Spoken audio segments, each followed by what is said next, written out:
civic expertise I'd be happy to discuss. What we see is Britain has a leading place in AI services, but we've squandered leads before. And the government hasn't offered a coherent joined-up strategy to do this differently, centred on trust and standards. So I ask, where is the government's AI bill? And can we have guarantees that the Labour's latest internal drama will not cost Britain its most important economic opportunity in a generation? Well, can I just gently point to the Honourable Lady that there is a very clear strategy we set out early on, the AI Opportunities Action Plan. We have then built in public. It is a public dashboard. You can follow progress right across the country, 75% of it delivered. And just this week we found out that IT and AI have driven productivity revivals for this country as well. We're firing on all cylinders when it comes to UK AI. We now come to topical scribblerons. Question number 1, Mr. Speaker. Mr. Speaker, if I can briefly say, this government believes Britain's national interests are strengthened, not diminished, when we work with like-minded countries. That's why next week I'll be joining other G7 nations, coming together as democracies to discuss how we shape tech and AI to work for all, and why I'll be proud to showcase the best of Britain's AI strengths on the world stage at London Tech Week in June. Clive Jones. Life science companies like Becton Dickinson in my constituency of Wokingham play a key role in advancing the research and innovation that will help deliver the National Cancer Plan and transform cancer care. So what is the Minister doing to increase funding to research and development for life science companies like those in my constituency? I know the honourable gentleman is a powerful advocate of life sciences nationally and in his constituency.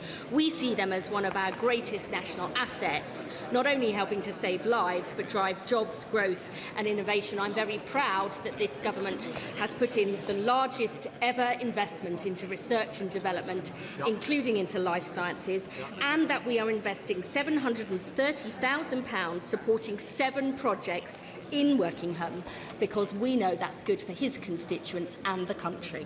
Thank you, Mr. Speaker. I don't know if I've ever told you, Mr. Speaker, but Harlow is the birthplace of the fibre optic cable.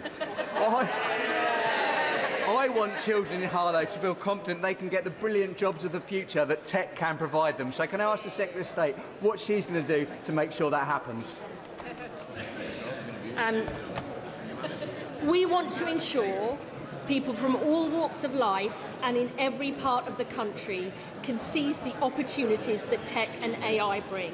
That is why we are upskilling 10 million workers, a third of the workforce, in AI skills, why we're investing £170 million in the Tech First programme to help young people get skills and training, and why we've launched the first ever Level 4 apprenticeship in AI, so young people in Harlow can fulfil their ambitions, and so we build a better country for all. Secretary of State Julian Lopez. Thank you, Mr. Speaker. I was born in Harlow, would you believe? Can the Secretary of State guarantee that under Labour's EU reset, Britain will not align with any EU tech rules, including the AI Act? This government wants to ensure we have a closer relationship for Europe, because we see every day the terrible impacts that their Brexit deal brings. But I am also clear that we will continue our pragmatic, not dogmatic approach to regulation, because Britain is the second country in the Western world for AI, and we want to retain those benefits to grow the economy and create good jobs throughout the country. Julian Lopez. Mr. Speaker, there was absolutely no clear answer from the Secretary of State there, so I think it sounds like Labour is about to trade away our Brexit freedoms on tech regulation. And yet tech ministers have been briefing behind the scenes that we must not lose Britain's Brexit freedoms on tech when it comes to AI, data, agri-tech. So will she now publicly admit what her ministers have been briefing behind those closed doors? Brexit was not some exercise in nostalgia pushed on us by uninformed thickos. It's given Britain a competitive advantage in the industries of the future. I mean, perhaps unusually, I don't listen to and never get involved in briefings, but I am very clear about the huge advantages this country has. World-leading talent, some of the most innovative tech startups. In the last year alone, we got more VC funding for tech and AI in this country than France, Germany, combined. We are going to back Britain because we believe in Britain. £500 million in a sovereign AI fund, 4 AI growth zones in parts of the country that have been levelled up more under this government than under 14 years under members opposite. We are going to seize this powerful technology to build a future that works for all, and I am very proud of our work. Sarah Smith. Thank you, Mr. Speaker. My constituent Debbie Duncan set up a petition calling on the government to tackle tragedy trolling, which has attracted over 18,000 signatures. Does the Minister agree with me that it is time for action, and will he or she support a debate to help take this forward? We are absolutely focused on precisely those features that so many parents are worried about. Children doom scrolling, the fact that they are on their phones overnight and the impact that that can have on their anxiety, mental health and sleep. The question isn't whether we will act, we will. We will put forward our proposals by the summer, and I intend to legislate, if required, by the end of the year. We now come to Prime Minister's questions. We start with Christine Sullivan. Question number 1, Mr. Speaker. Prime Minister. Thank you. May I extend my deepest condolences, and I'm sure the condolences of the House, to the family and colleagues of Lance Bombardier Keir Sullivan, who lost her life in a tragic incident on Friday. She was an exceptional soldier and will be deeply missed. Mr. Speaker, it would be remiss of me not to comment on one of Manchester's great heroes, moving on after almost a decade. So let me congratulate Pep Guardiola on all his success at Manchester City. And, Mr. Speaker, if I could declare an interest, I'd also like to say congratulations to Arsenal Football Club on becoming the Premier League champions. Mr. Speaker, this morning I had meetings with ministerial colleagues and others. In addition to my duties in this House, I shall have further such meetings later today. Thank you, Mr. Speaker, and may I share the condolences expressed by the Prime Minister. From the Russian invasion of Ukraine to the Iran war, people have struggled with the cost of living.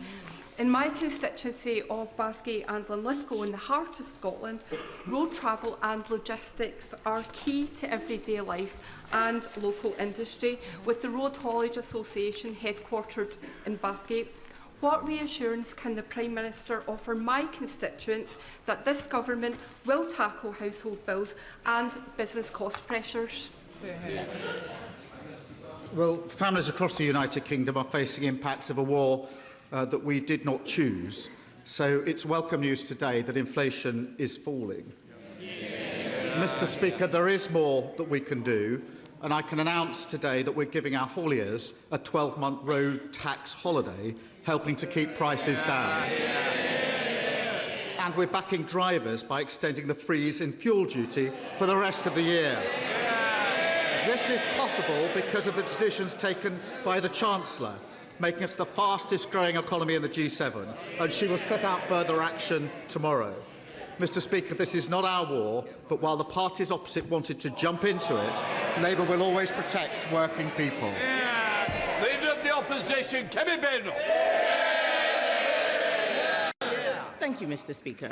And I'd like to associate myself with the words of the Prime Minister regarding the tragic death of Lance Bombardier Keir Sullivan. We send our condolences to her family for this terrible loss. I welcome some of what the Prime Minister has said on fuel duty. Yes, it's still a freeze, but we asked him about this on the 11th of March and the 25th of March, and he said he wasn't going to do it. So thank you for the U-turn. Thank you for the U-turn. Labour MPs are shaking their heads. It would make more sense if they just did what we were doing, because they get there in the end anyway.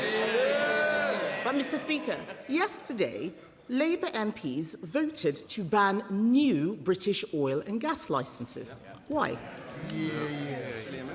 Mr. Speaker, in relation to fuel duty, under the plans that we inherited, fuel duty was due to go up by 5% in April. We stopped that, and they voted against it. We're now extending the freeze because of events in the Middle East. And I know the Leader of the Opposition likes to claim responsibility for things that have got literally nothing to do with her. In her mind, she won Eurovision on Saturday and scored the winning goal in the FA Cup final. But she's never takes any responsibility for what they did for 14 long years. Mr. Speaker, in relation to oil and gas is coming out of the North Sea 24/7. It will play an important role for many years to come. We're supporting existing oil and gas fields throughout their lifespan. We made changes actually in November to allow neighbouring fields to be exploited. But families across the UK are fed up with their bills going up and down because of global conflict. The only way to take control is through renewables. Mr. Speaker, we've now consented renewables to power 23 million households. The Leader of the Opposition wants to stick with the old Tory energy policy, which is leaving households exposed to higher bills year after year. Mr. Speaker, what's causing problems for British consumers is the high energy prices which are caused by his policies. I asked him why they voted for this. He had no answer. So let me make clear what is going on. We are losing 1,000 jobs a month in oil and gas. I asked him about new licences, not about existing drilling. And then, late last night, Mr. Speaker, the government snuck out an announcement that it was removing sanctions on Russian oil. So can the Prime Minister explain why oil from Russia is acceptable, but oil from Aberdeen is not? Well, Mr. Speaker, let me address the sanctions head-on, because we have been united across this House on these issues since the beginning of the conflict. What we announced yesterday was a strong new package of new sanctions, going well beyond existing sanctions. So it's a new package. This includes new bans on maritime services on LNG and new bans on refined oil products from Russia. We also issued 2 targeted short-term licences to phase the new sanctions in and to protect UK consumers. Mr. Speaker, that is standard practice. This government has phased in sanctions in this way before, and the last government used exactly the same technique when they introduced sanctions. And when they did so, Mr. Speaker, we supported them because we could see the sanctions were the right thing to do to bear down on Russia. So these are new sanctions being phased in. This is not a question of lifting existing sanctions in any way whatsoever, and we will continue to work with our allies on further sanction packages. It's a very weak set of cheers from the MPs who are trying to get rid of him, could I just say. Mr. Speaker, he doesn't know what he is talking about. This level of processology is not going to get him out of these difficult answers, OK?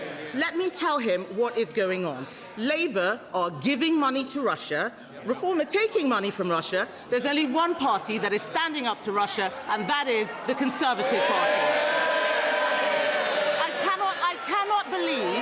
I cannot believe that he is actually saying that he's doing something good on the war in Ukraine.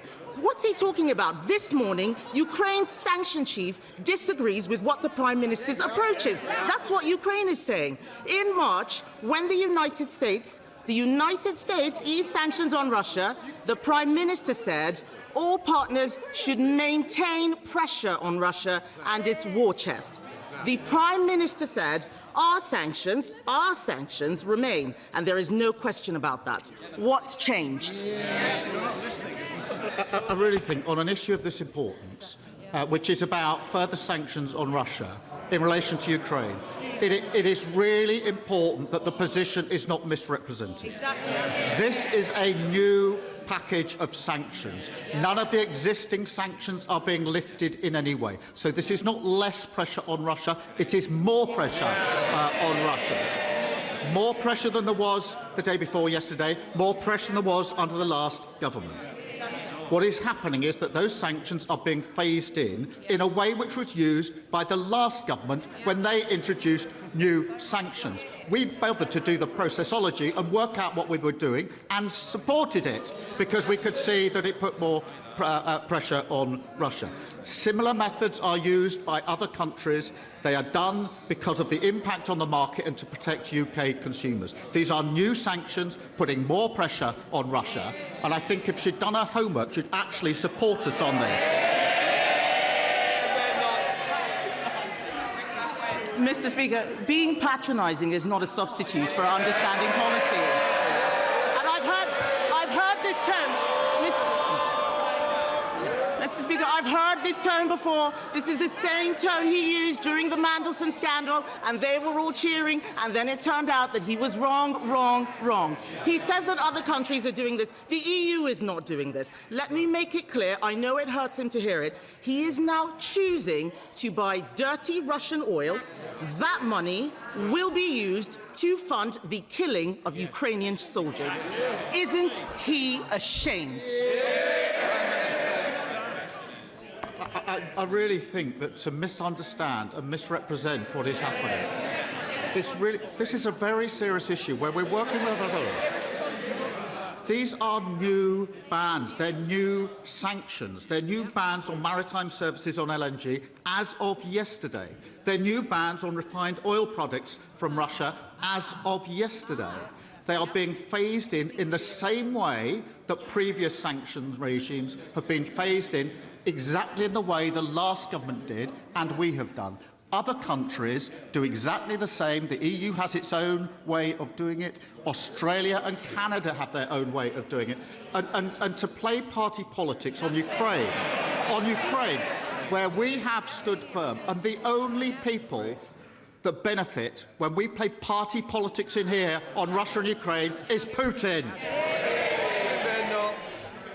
Mr. Speaker, that pompous tone does not cover for the fact that he has got his policy all wrong. I have asked him about oil and gas again and again and again. The last time he told me that it was the Energy Secretary's job and it had nothing to do with him. That's what's destroying this country. It's not playing politics. It's speaking up for the people who are out there. The fact is, more people are buying Russian oil because British oil isn't being drilled. He's sanctioning British oil, but not Russian oil. And he should be ashamed, Mr. Speaker. He should be ashamed. I cannot believe that this Prime Minister, even when he has nothing to lose, continues to defend banning new British oil and gas licences. In April, Britain saw the single biggest drop in employment ever since the pandemic. That's under them. 210,000 people have lost their jobs in the last year. What he is doing is going to cost thousands more people their jobs, especially in cities like Aberdeen, which rely on oil and gas. So can he tell us, why is he doing everything to save his job and doing nothing to save other people's jobs? Mr. Speaker, there is drilling in the North Sea, and on her, she said there's no drilling in the North Sea. She said, "Going to have to refer herself to the Privileges Committee, Mr. Speaker." There is drilling. It's 24/7, and oil and gas are coming out, and that will be important for many, many years to come. We are supporting those existing oil and gas fields throughout their lifespan. We made changes in November to allow neighbouring fields to be exploited. But it is because we are on the international market that our prices of businesses and households go up every time there's an international conflict. We saw it with Ukraine, or we saw it with Iran, and people are fed up with a government, the last government, that didn't take control of their bills. We're taking control of their bills. The way to do that is through renewables, and that's what we're doing. Mr. Speaker, it gets worse and worse. He doesn't understand the policy. I am asking him about new oil and gas licences, which they voted against yesterday. If they had approved those licences for Jackdaw and Rosebank like we did, we would have that oil in this country now. We would. And just listen to him, and I wonder if he is okay. He is so deep in the bunker, Mr. Speaker. He's importing sanctioned Russian oil. He's nationalising steel. He's imposing price controls in the supermarket, it's like the Soviets won. This country needs a government that has got its act together, Mr. Speaker. Instead, what we have is a Prime Minister hanging by a thread, fake support from his backbenchers, too scared to take difficult decisions, losing his moral compass by backsliding on Ukraine. Yes, he is. Mr. Speaker, look, the shakes of their head are so feeble. It's so feeble. He has got... They can... It's absolutely laughable, Mr. Speaker. It's absolutely laughable. Yesterday, we saw them huddled in the corridors talking about Andy Burnham and West Streeting. The fact is, he's got a cabinet fighting to replace him, and the worst part is, they aren't getting rid of him over his terrible agenda. No, they actually like it. They just want a better salesman. So isn't it the case, Mr. Speaker, that it doesn't matter who replaces him, the real problem is the Labour Party? Mr. Speaker. I think not, Prime Minister. Mr. Speaker, look, a lot's been happening in recent days, so she may have overlooked the fact that last week the ONS announced we've got the fastest growing economy in the G7. Last week we had the biggest fall in NHS waiting lists for 17 years. Today inflation's come down more than expected. And Mr. Speaker, if you'd offered me that and Arsenal becoming Premier League champions, I'd take it every day of the week. Thank you, Mr. Speaker. This year marks the 20th anniversary of the Royal Regiment of Scotland. 20 years of duty, courage, and for 23 of its soldiers, the ultimate sacrifice in service to our country. Across Scotland, more than 20 councils have already recognised their service by granting the regiment the freedom of their area, reflecting Scotland's long and proud tradition of respecting our armed forces. Earlier this month, however, Glasgow SNP and Green councillors rejected Labour's motion to grant the Royal Regiment freedom of the city. It is a shameful snub to our servicemen and women, and a decision that has left many Glaswegians feeling ashamed and embarrassed.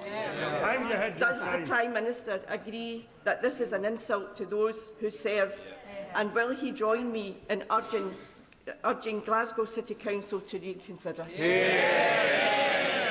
Can I join my honourable friend in paying tribute to the bravery and sacrifice of the Royal Regiment of Scotland? I've had the privilege of meeting Scots serving in our armed forces across the world. They deserve our deepest gratitude.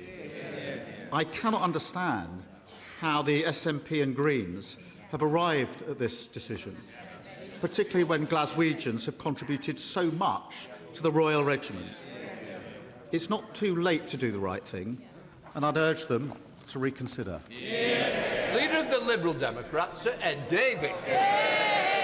Thank you, Mr. Speaker. Can I join the Prime Minister in sending our condolences to the family of Lance Bombardier Keir Sullivan at the death, that tragic accident, and to all her colleagues. And I hope the Prime Minister will also join me in sending condolences to the family of Scott Hastings, the former Scottish and Lions rugby player who sadly passed away at the weekend. Mr. Speaker, in 2025, Donald Trump and Elon Musk abolished America's international aid programme. At the same time, the government made huge cuts in the UK's own programme.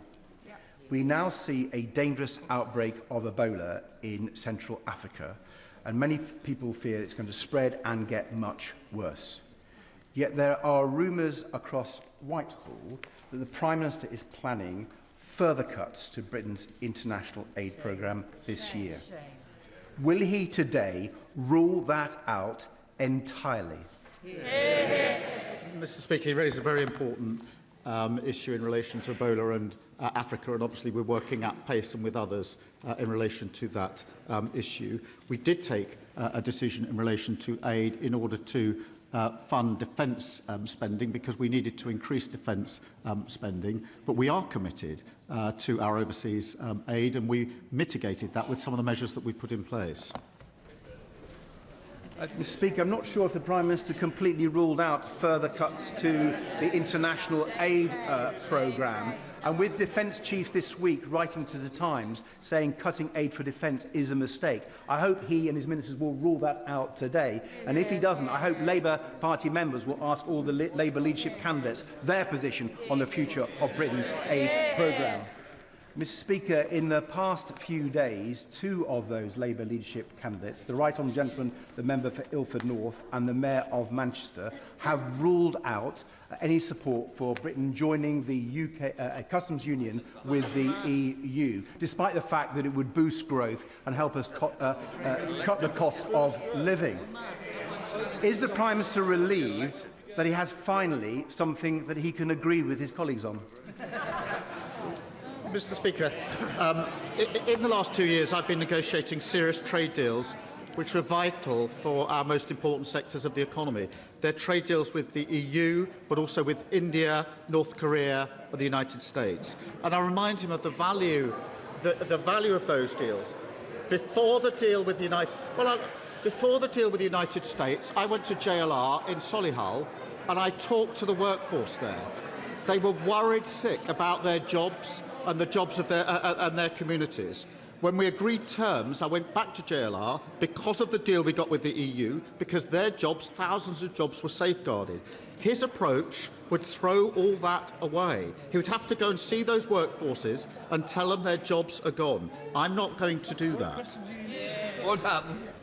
Mr. Speaker, I welcome the steps taken to clean up British politics via the landmark elections bill, but we must go further. If I had a £5 million gift from a billionaire living halfway across the world and not come clean about what that money was for, my constituents would be furious. And if the same billionaire had then bankrolled my party to the tune of £12 million, my constituents would be knocking on my door and calling for me to resign. Does the Prime Minister agree that the elections bill must ensure that no British politician is ever for sale to the highest bidder? I thank my honourable friend who makes a powerful case. We have already committed to a moratorium on crypto donations to political parties, and the King's Speech introduces tougher rules to protect our democracy. But the £5 million question is, why did the Reform leader keep this donation secret? I see he's not here to answer. And what did the billionaire lining his pockets ask for in return? Those questions need to be answered. That's why he's not here. Dave Dugan. Thank you, Mr. Speaker, for calling me for my first PMQ since becoming SNP Westminster leader following the SNP's stunning victory in Scotland. Can I say about how much I'm enjoying the sense of challenge and opportunity that a new job can provide, a sense of renewal I'm certain the Prime Minister will be enjoying in the weeks ahead. But we saw this week, Mr. Speaker, the latest chapter of Labour infighting, where Andy Burnham Brexit wants the UK to stay out of the EU, but Peter Mandelson's pal, the former Health Minister, wants us to go back into the EU. Can the Prime Minister advise us which of his potential successors does he agree with? Well, can I congratulate him on his new post and thank him for the calm, reasonable approach that I've come to expect. My position is very clear. We have already negotiated a closer relationship with the EU. We did that last year. We have another negotiation and agreement this year at a summit where we'll get even closer and take a big step forward in relation to our relationship with the EU, which is in our national interest. Chris Vince from Hollow. Thank you.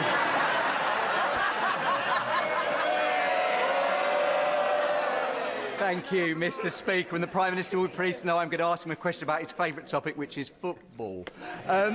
There are people in this House that seek to blame the Prime Minister for everything, but I thought it was a bit rich when one national newspaper blamed the Prime Minister for Harlow Town going into administration because he once went to visit them. But as I know Harlow Town is very much the Prime Minister's second team, he will pleased to know they are now out of administration, looking forward to a strong future. Can I I asked the Prime Minister what his government will do to support really important community assets like our football teams, like Harlow Town and Roydon, who also won their league this season. Well, I've got very fond memories of visiting Harlow Town with my honourable friend. But the point he makes is a really important one, because football clubs bring our communities together. They're part of our social fabric, and in some places they're one of the last places left where members of the community can come together. And that's why my government fought so hard to create the independent football regulator to protect our national game. And we should remind everyone and every football fan across the country, from Harlow to Wigan Athletic, it was Labour on the side of football fans, and the Tories and the Reforms opposed us every step of the way. Thank you, Mr. Speaker. This month's local election saw the biggest ever gap between votes and seats in England. Over 5 parties won more than 15% of the vote, or estimated to have done so. The public have increasingly clear that the public have had enough of Westminster business as usual. So does the Prime Minister still have full confidence in the first-past-the-post system to deliver strong and stable government? Yes, I do. Thank you, Mr. Speaker. Trump's war in Iran means the world will have to contend with a spike in inflation throughout this year.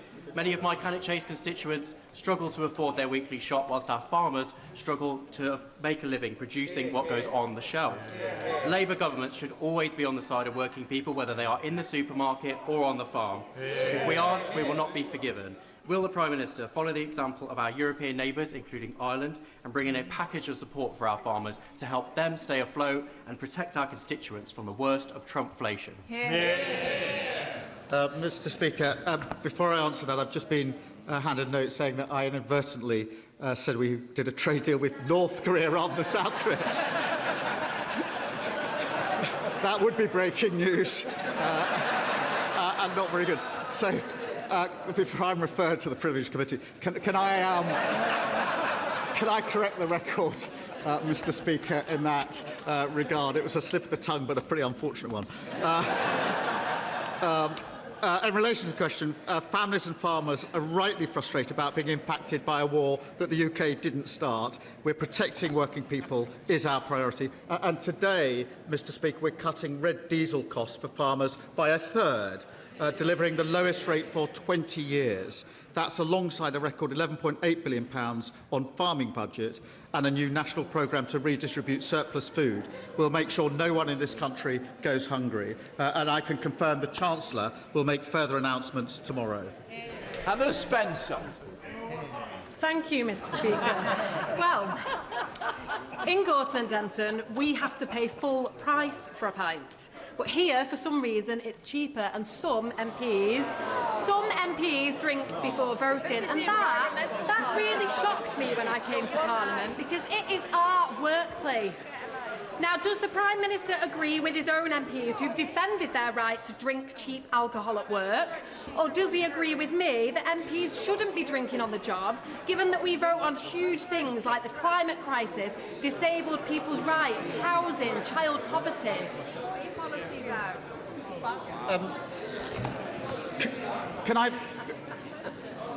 Can I firstly welcome her to our place, because I think this is her first PMQ.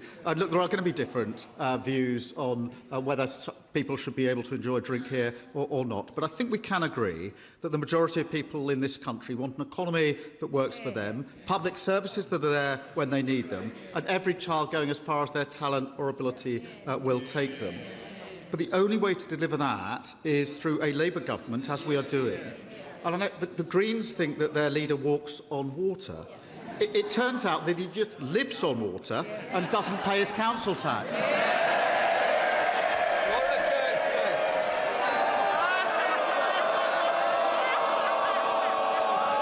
Kirksmith.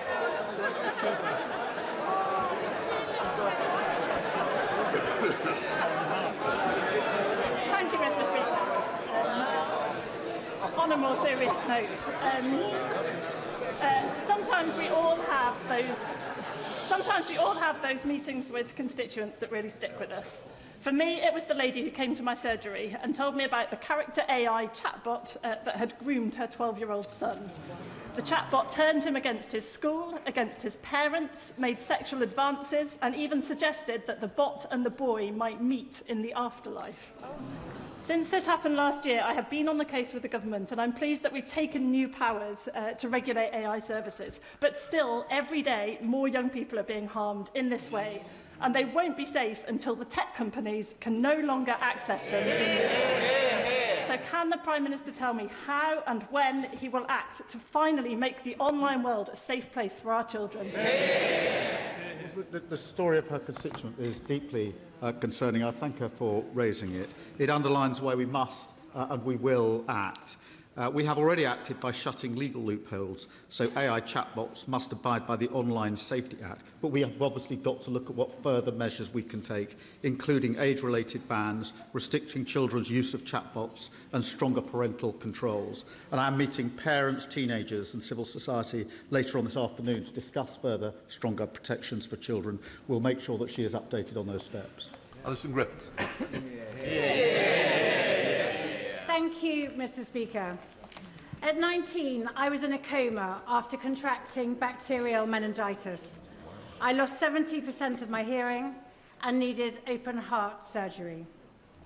The MenB vaccine has saved lives since its introduction in 2015 for infants, but there remains a gap for high-risk adolescents whom the JCVI has not vaccinated. Following the devastating outbreaks within this cohort in Reading, Canterbury and Weymouth, the JCVI is finally reviewing the evidence base. So can the Prime Minister tell the House what are the government's next steps, when will they happen, and will he make tackling meningitis a priority for his new Secretary of State and arrange a meeting for Meningitis Now and me?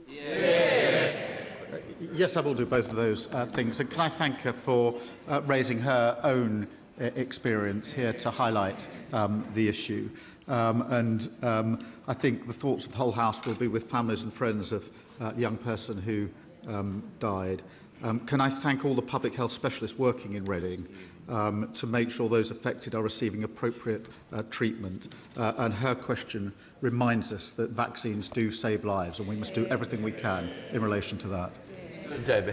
Thank you, Mr. Speaker. Mr. Speaker, littering and fly tipping is a blight on our communities. Yes. This isn't just an issue for Lewisham, it's an issue for towns and cities across our countries and indeed rural areas. Nobody wants to see a dirty mattress or cans or bottles up against roads or gates. It's awful. Yeah. And I welcome the government's strategy and plans to give councils more powers to manage fly tipping, but I absolutely believe more needs to be done. And does the Prime Minister agree with me? It's absolutely time to have a national conversation about how we manage and deal with littering.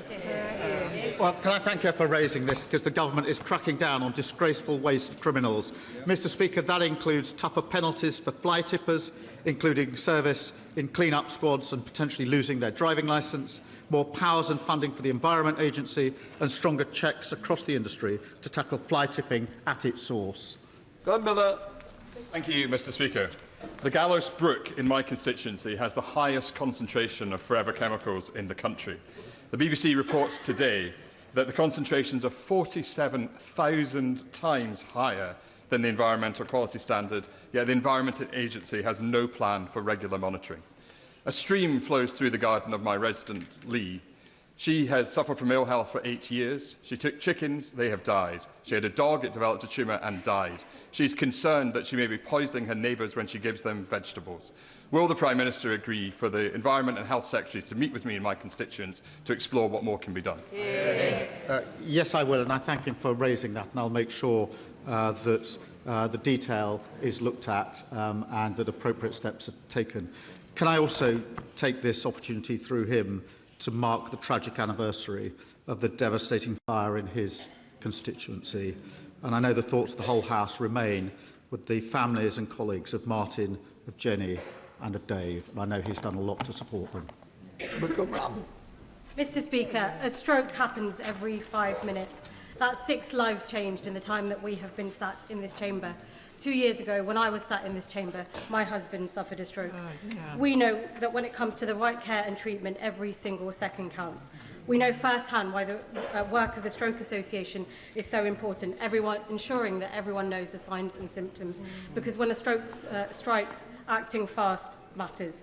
Would the Prime Minister join me in marking Stroke Awareness Month and update the House on what he's doing to ensure every stroke survivor gets the care they need to support, to recover and to thrive?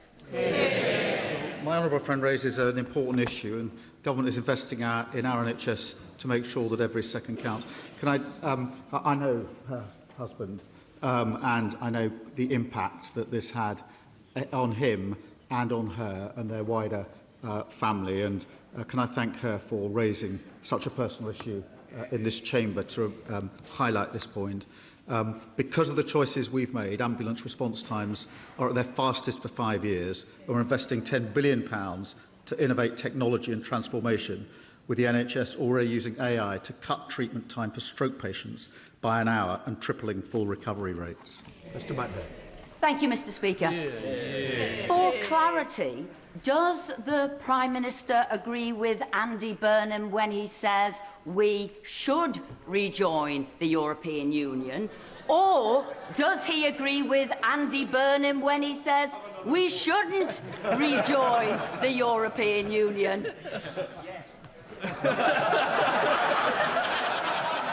I agree with what we said in our manifesto, which we are implementing. We are closer to the EU by the agreement we reached last year. We'll be closer again by the agreement we reached this year. We're building on the botched Brexit deal that they did, which did such damage to our country. Mr Speaker, my community in Crewe and Nantwich has been left in deep shock and concern following allegations of serious sexual offences, forced marriage and modern slavery against members of the Ahmadi religion of peace and light. Will the Prime Minister join me in thanking Cheshire Constabulary, Cheshire East Council and wider agencies for their response to these concerning events? And will he commit to ensuring that we receive the necessary resources to deliver justice where crimes have been committed and to reassure the wider community that this government is on their side?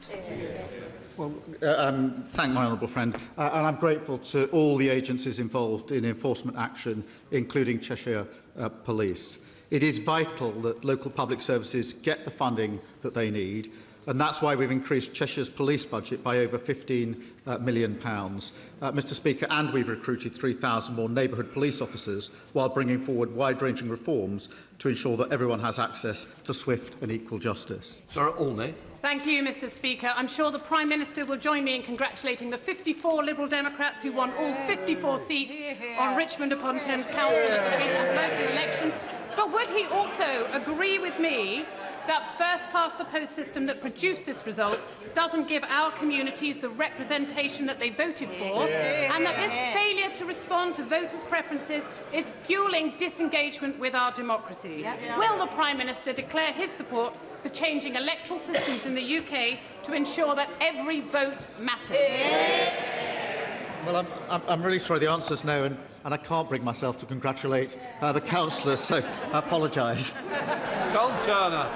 Thank you, Mr Speaker. From 1997, the Prime Minister campaigned to scrap single-judge trials in Northern Ireland. Yet when I opposed his government's plan to bring in single-judge trials in England and Wales, I received hostile briefings and smears about my mental health from the lads in number 10 Downing Street. The Chief Whip's shaking his head, but he knows about it, Mr Speaker. The Prime Minister knows that my nephew Matty took his own life as a result of work-related stress as a young criminal lawyer. So during Mental Health Awareness Week, while ministers spoke with compassion about health and well-being, did the Prime Minister reflect on those hostile, discriminatory briefings which he knew about and he allowed to happen? Can I thank him? And he has told me previously about Matty and the impact that that had on him. I totally understand that, and I want to be absolutely clear that nobody should be smeared in relation to mental health. Nobody on any issue, whatever they may argue on any other issue. Nobody, and I will do everything I can to make sure that that is the position. Kit Malthouse. Thank you, Mr. Speaker. In 5 weeks' time, the government will be introducing penal tariffs on steel imports into the UK, and at the same time massively reducing tariff-free quotas. This will cause enormous damage to the UK manufacturing base in the absence of adequate steel-making capacity in the UK. More than that, the way the tariffs are drawn mean that for my constituent company, Stannah Stairlifts, a world-beating company based in Andover, for them to import steel into the UK and manufacture their product will face tariffs, but for a competitor import finished product made from the self-same steel will not attract tariffs. This cannot be a situation that can be allowed to persist. So could I ask the Prime Minister, please, to arrange for his Secretary of State to focus on this issue and get it sorted out? Can I thank him for raising this really important issue, and can I give him assurance it's not just the Secretary of State. I am also absolutely focused on this, because we're all very well aware of the consequences that would otherwise follow. So I'm personally vested in this, and the entire Cabinet is, because it is a very important issue, as he rightly points out. That completes Prime Minister's questions. Let the front bench change over.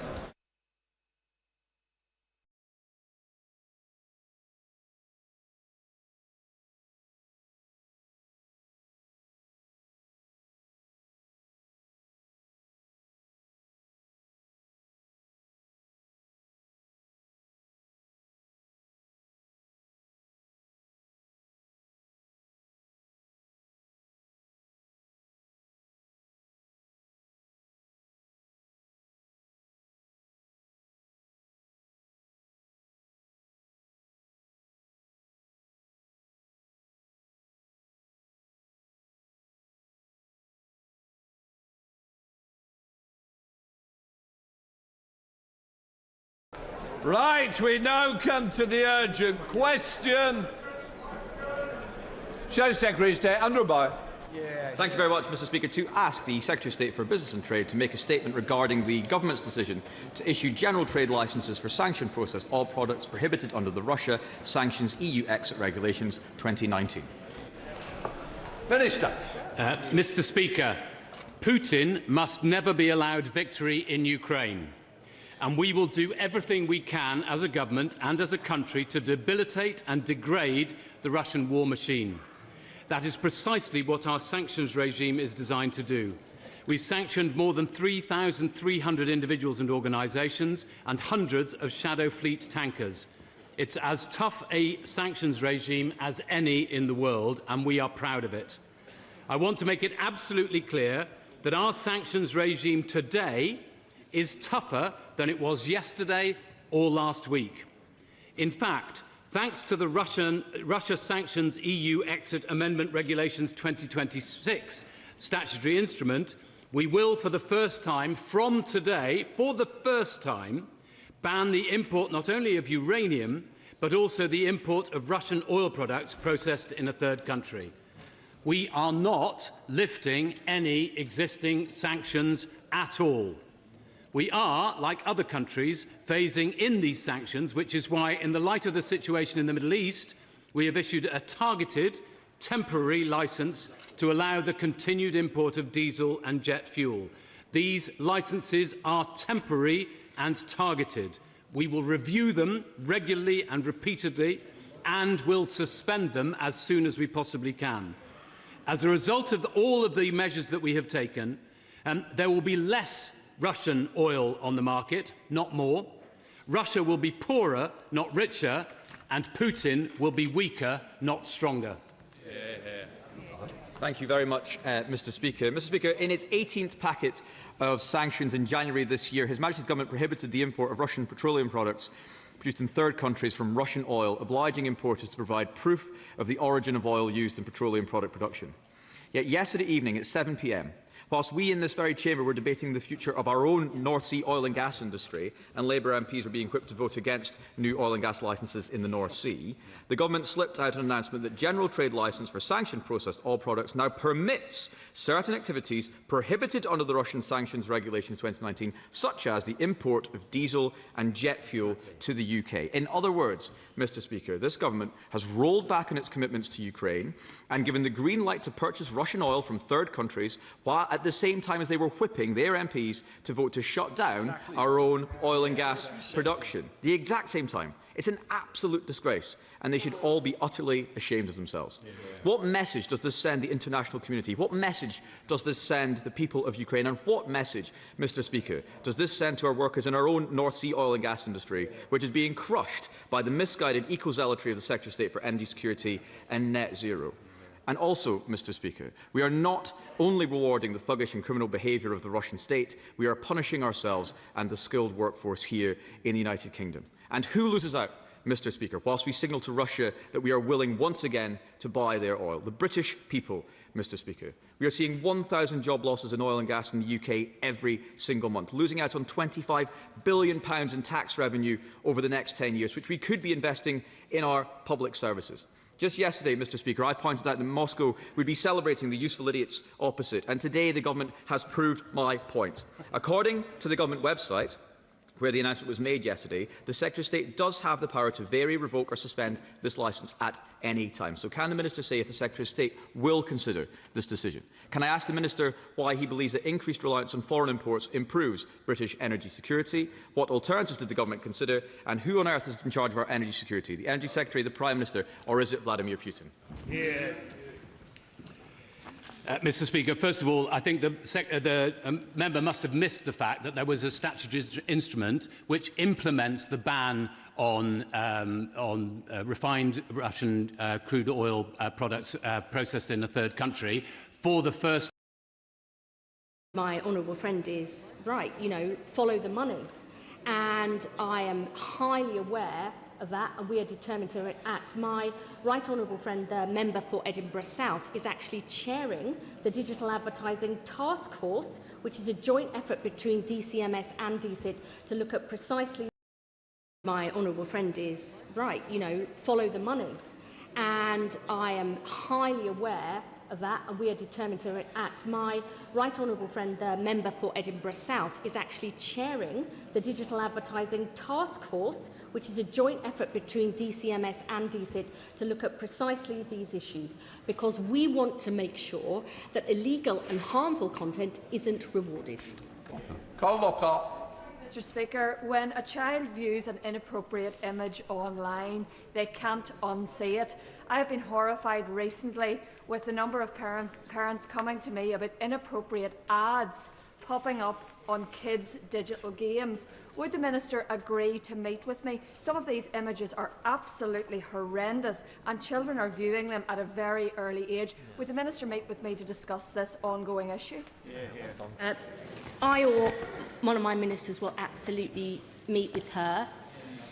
She is right to say once you've seen something you can't unsee it, and I think especially for young minds, we all know how young children will remember it and maybe wake up in the night and talk to you about things that they have seen that they don't understand and they're too young to see. So I'm more than happy for myself or my ministers to meet with her, see those images for ourselves and speak to Ofcom and others about what we can do to try and stop this. Secretary, Shadow Minister Dr Ben Spencer. Thank you, Mr. Speaker.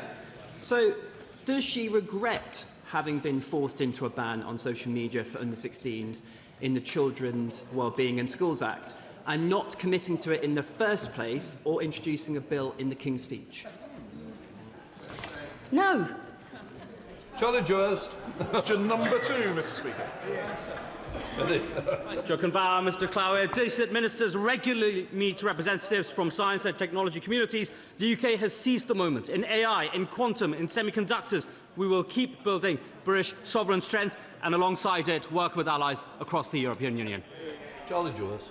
Thank you, Mr. Speaker. Now, European tech leaders and some member states are concerned that the EU's approach to digital regulation is strangling their ability to compete. So will the Secretary of State or the Minister rule out binding the UK tech industry to a legal framework that could stifle growth in this vital area of the economy? Well, the feedback from UK tech businesses has been clear. Britain has now got the highest share of venture investment in Europe for 16 years. We have now got IT and technology driving productivity upwards alongside capital from the British Business Bank and Sovereign AI. Of course, we will work on redoing the work of the botched Brexit deal, but alongside that, we will maintain British sovereign strength in technology and AI. Number 3, Mr. Speaker. Minister. Thank you, Mr. Speaker. This Labour government is the first in a decade to publish a digital inclusion action plan to ensure everybody benefits from our digital society. Of the 11.9 million Digital Inclusion Innovation Fund, 73% supported charities, many of them grassroots organisations. Through Digital ID, work that I lead on, we are supporting digital inclusion and engaging expert grassroots organisations directly to help ensure that we get this right and that they are included. Thank you, Mr. Speaker. NHS Sussex found that Eastbourne, despite being the sunniest town in the UK, is one of the most digitally excluded patches of Sussex. There are great organisations like Tech Resort, run by Liz Crew and Will Callaghan, doing work to help bridge the digital divide. However, they will be scuppered by the closing of the Digital Inclusion Innovation Fund, whose last grants expired last month. So will the Minister commit to reviewing whether that fund will be reopened and set out a timeline for that so that Tech Resort can benefit? The honourable gentleman raises a very important point, and I know he has excellent record in this area. The Digital Inclusion Fund was designed for a one-year programme to understand what works in digital inclusion. I share the members' concerns, and we remain committed to building a digitally inclusive society, including our public services, which we are making more personalised, joining up and digital, so that everybody is included and benefits from them, as we all expect our public services to be as adequate and as inclusive as they can be. Question 4, Mr. Speaker. Sarah Stead. Making it as simple as possible for parents and children to get involved in our consultation is really important to me personally, because I know this is an issue so many families grapple with every single day. We've got dedicated surveys for parents and young people. Almost 38,000 parents and 12,700 young people have completed the surveys so far, alongside all the events I and my ministers have taken part in. But there is still a week to go, so anybody who watches DSIT questions, please get involved, answer, because we want to know what you think. We want your views, because we've got to get this right. Fred Thomas. Thank you, Mr. Speaker. I speak to parents in Plymouth about this topic regularly. 92% of parents are concerned about the impact of social media, but many just don't have time to complete a lengthy consultation. I'm also noting concerns raised about the framing of some of the questions in the consultation, including prompts to consider the benefits of social media, the absence of any clear mechanism to consider evidence from medical experts and frontline professionals, separately to submissions from tech companies, who obviously have a commercial interest in opposing any potential restrictions, and also the use of AI to analyse responses. So can the Secretary of State confirm that these concerns will be taken into account when assessing the consultation results, and reiterate her commitment to taking bold and decisive action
spending because we needed to increase defence spending, but we are committed to our overseas aid, and we mitigated that with some of the measures that we put in place. Mr. Speaker, I'm not